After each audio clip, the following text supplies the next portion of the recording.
You're watching The Marketplace. Happening now, President John Mahama making his first public appearance outside the Greater Accra region after being sworn in as President of Ghana. He's currently speaking at the 92nd Annual National Jalsa Convention of Ahmadiyya Muslim Mission at Pumas in the Central Region. Let's listen in. Abubakar Ahmed Yakubu II, the Eje of Akban Traditional Area and coordinator of North Central Traditional Rulers of Nigeria, Alhaji Alatoye Folurunsho Abdulaziz, the Emir of Ahmadiyya Mission in Nigeria, and Bisiru Mohammed Lukuma Adio, the Emir of Ahmadiyya Mission in Benin, congregants of the Ahmadiyya Muslim Mission, I wish all of you Assalamu alaikum wa rahmatullahi ta'ala wa barakatuh. It is with profound gratitude to the Almighty Allah that I join you once again on this day at this very important event. It is significant to note that this is my first public engagement and is taking place just 48 hours after being sworn in as President of our great nation. I'm therefore very delighted to be meeting with you. Let me take this opportunity through you once again to say thank you to the people of Ghana for the confidence reposed in me to once again lead this dear nation of ours. I want to also thank you for the warm welcome I always get when I attend the Jalsa. As Maulana Nur said, I was on these very holy grounds last year, and I sought your prayers and your support to be able to achieve the desire that we all had on our hearts. And Allah listened to our supplications, and today it has become the reality. And so I've come back to these holy grounds to say thank you to you and thank you to Allah for His blessings on us. This occasion marks the 92nd Annual Jalsa Salana of the Ahmadiyya Muslim Mission in Ghana, and it's a profound reminder of the values we hold dear: justice, peace, and unity. And today's theme, rightfully, is justice and peace, the essential ingredients for national development. And this does not only reflect these values, but is at the same time thought-provoking. As I return to these sacred grounds of Bagi Ahmed, that is the Garden of Ahmad, I'm filled with a deep sense of belonging. This, the Ahmadi community's remarkable ability to convene such large gatherings with such breathtaking harmony and discipline, is an inspiring testament to the ideals of order and unity. These ideals are principles that are in short supply in our nation today. And it is important for our nation to emulate the Ahmadiyya Muslim Mission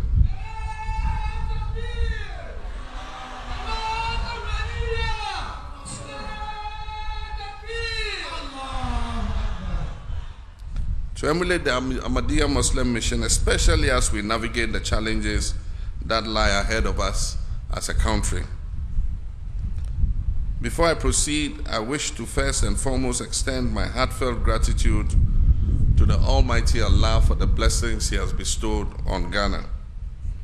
With another peaceful and successful general election, the trust that Ghanaians have placed in me is both humbling and inspiring, and I recognize the weight of this responsibility my fellow countrymen have put on my shoulders. I'm particularly grateful for the prayers and support of Maulana Nur and the Ahmadiyya Muslim community, the National Chief Imam, and religious leaders across all faiths. Your spiritual guidance and unshakable commitment to Ghana's peace and progress have been invaluable. Amir Chairman, my brothers and sisters, last year during my visit to London, I had the privilege of meeting His Holiness Khalifatul Masih V Hazrat Mirza Masroor Ahmad. His wife's counsel and prayers were very important, and they continue to inspire me as I take on the immense responsibility of leading this nation. His sharp memory of his days in Ghana was remarkable, and his understanding of Ghanaian culture and tradition was very impressive. I came away after spending almost 3 hours with him, very impressed at his leadership of the Ahmadiyya faith. Justice and peace are the bedrock of our national aspirations, and as the Holy Quran reminds us in Surah An-Nisa, chapter 4, verse 135, we are called to uphold justice even against ourselves. This powerful mandate also underscores the necessity of impartiality and fairness in governance. Justice must always not only be done, but must be seen to be done and must be felt by all. Justice is a moral compass that must guide our every decision, every law, and every interaction in our nation. To this end, the new NDC administration is resolutely committed to strengthening our justice system to ensure judicial independence and address the systemic inequalities that currently exist. I can assure you that this administration will work tirelessly to ensure that every Ghanaian, regardless of your status or background, is treated with dignity and afforded equal protection under the law.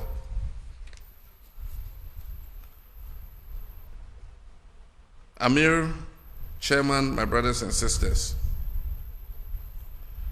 to achieve this objective of justice, we would have to move the stalled constitutional review process forward. To achieve this, I would soon establish a committee to begin the planning of a National Constitutional Review Validation Conference to achieve broad consensus on the way forward for the constitutional amendments that we have all proposed. My brothers and sisters, similarly, peace is a divine blessing of God, but it requires a concerted effort to maintain.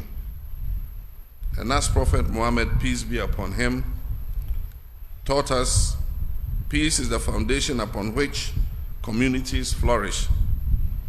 In this vein, our government will prioritize dialogue over unilateralism. We shall build consensus as we move along together.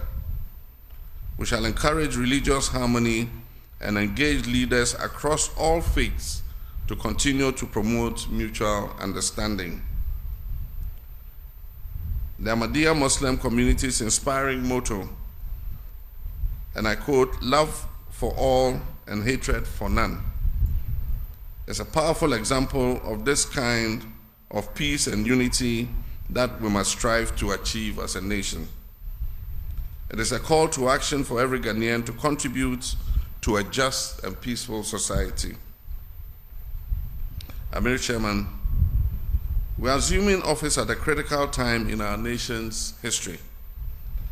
Ghana is faced with significant challenges, but that is exactly the reason why you elected us. We will transparently let you understand what those challenges are, and we will take responsibility for solving them. The Reset Agenda presents our collective commitment to restoring good governance, achieving economic stability, and creating opportunities for all. And that is exactly what we shall do. It is our blueprint for national progress and will not waver in its implementation. Let me give you examples of some of the challenges we face immediately. For instance, a planned shutdown of the West African gas pipeline was supposed to take place in October last year. At the intervention of this government, it was postponed till January. This is a long delayed maintenance and has to be urgently done. But what it means is that there will be no gas available for all our generating plants in the east of Ghana, that is the Tema enclave, because it will have curtailed the gas coming from Nigeria and the gas that comes in the reverse flow from our gas processing plants in the west. And so it means that the thermal generating plants in the Tema enclave would have no access to gas. And normally, to forestall blackouts because of the loss of almost 2,000 megawatts of power, we have to make provision for fuel. And this is light crude oil, heavy fuel oil, and distillate fuel. Unfortunately, enough provision was not made for this eventuality. When the fuel arrives, it takes time to import it, 3 weeks to place an order and get it delivered. And when it arrives, you have to treat the fuel for another week and a half to make it ready for use in the generating plants. And so there's a threat of power outages. But my brothers and sisters, don't despair. Like I said, you elected us to solve the problems, not to put the blame on anybody else or to shoulder you with those problems. And so yesterday I called a meeting of all the stakeholders in the electricity value chain. And they have been sitting since yesterday to today to come out with innovative solutions so that we're able to keep the lights on.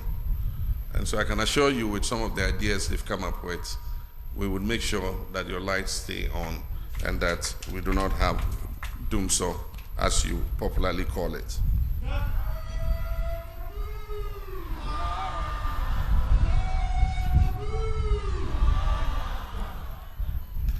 Amir Chairman, education is the cornerstone of national progress. And to this end, as promised, while strengthening basic education, we will sustain and enhance the free SHS policy so that we gain the benefits that it is intended to bestow.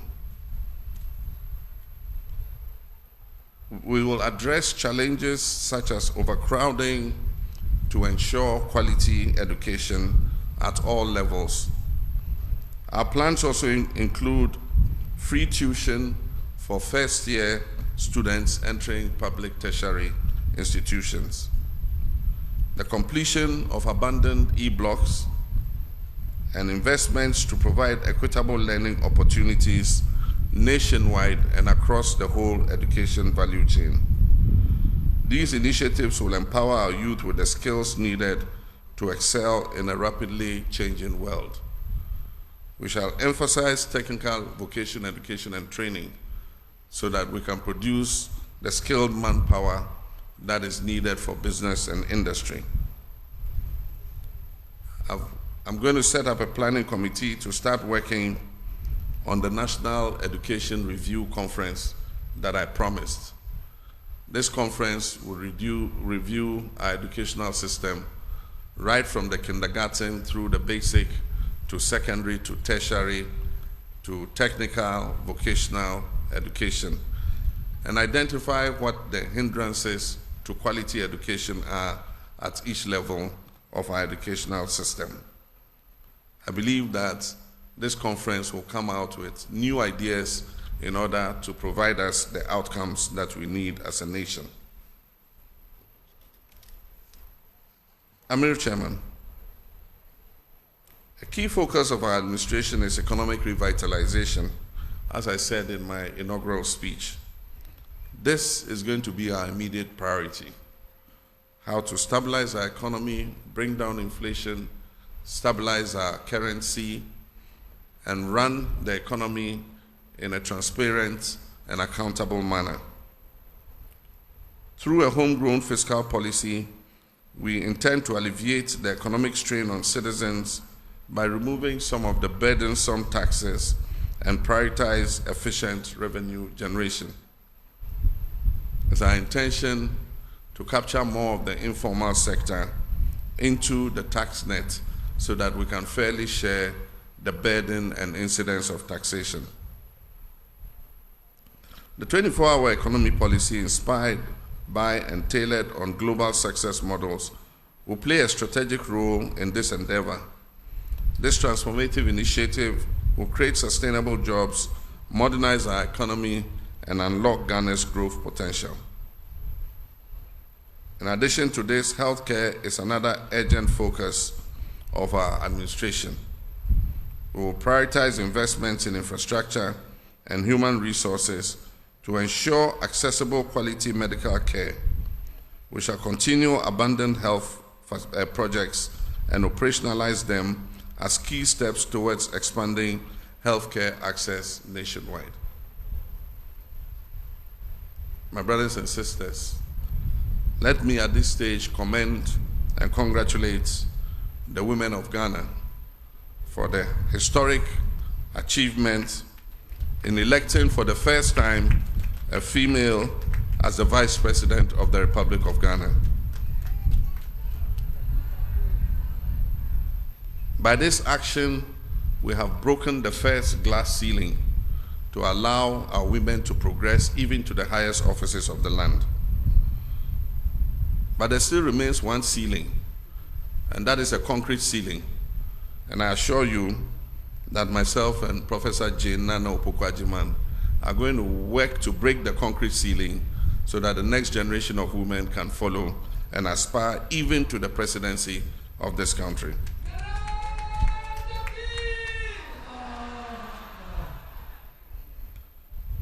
Amir, Chairman, my brothers and sisters, good governance is the foundation upon which a nation's progress rests. In this light, transparency, accountability, and ethical leadership will define this administration. We shall pass a code of conduct for our office holders, and they will strictly abide by that code of conduct. We shall carry out comprehensive audits in order to establish what the situation of our state-owned enterprises and parastatals are. We shall operationalize the Operation Recover All the Loot and investigate persons we believe have engaged in misappropriation of public property and pursue them to recover such property. We will strengthen the institutions of accountability, that is the anti-corruption institutions, in order to ensure that public trust is restored. The Reset Agenda is a call to action for every Ghanaian to join in building a nation where justice, peace, and progress will flourish. It is imperative that we work together. I urge the Ahmadiyya Muslim community to continue its invaluable contribution to our education, healthcare, and social services in partnership with government. Together we can overcome obstacles and create a brighter future for all. Amir Chairman, on behalf of the people of Ghana, I express my deepest gratitude to your Muslim community for its steadfast commitment to Ghana's socio-economic development. Your schools, your hospitals, your humanitarian initiatives through humanity first exemplify what is possible when compassion is combined with action. Last year, as I stood on this ground, in my conversation with the Amir, I came to the realization that these holy grounds were formerly the well-known state-owned Pomadze Poultry Farm. And when I stood at the podium, I promised you that if God answered our heart's desire, and I'm elected president, I will work with your Ahmadiyya Muslim Mission to restore the Pomadze poultry farm back to its days of glory.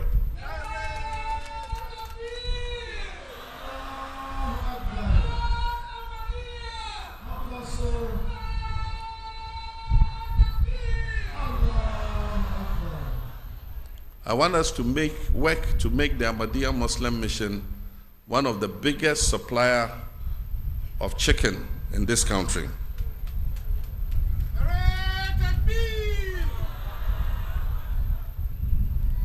I intend to keep that promise I made, and I've already whispered to the Amir some of the steps that I have started taking. This farm will become an example and would lead the way to encourage other faith-based organizations to realize that they can go into income-generating projects, both to generate funds for the missions and also to provide jobs for their congregants. It will encourage faith-based organizations to look into income-generating projects, especially in the agribusiness space. And so, Maulana Noor, you will soon be hearing from me. You'll receive some visitors who will come and start working with you on the feasibility study. And soon, I'll be your ambassador to look for the funding to be able to establish this objective that we have set ourselves. Maulana Noor, my brothers and sisters, with the support of the people of Ghana, coupled with the dedication of our administration and the blessings of the Almighty Allah, I'm confident that Ghana's brightest days are ahead of us, not behind us. Together we shall reset Ghana and build a nation whose fruits of justice, peace, and prosperity will benefit all of us. Let us come together and build the Ghana we all want. May Allah guide our efforts and bless our homeland Ghana and make her great and strong. I thank you for your kind attention.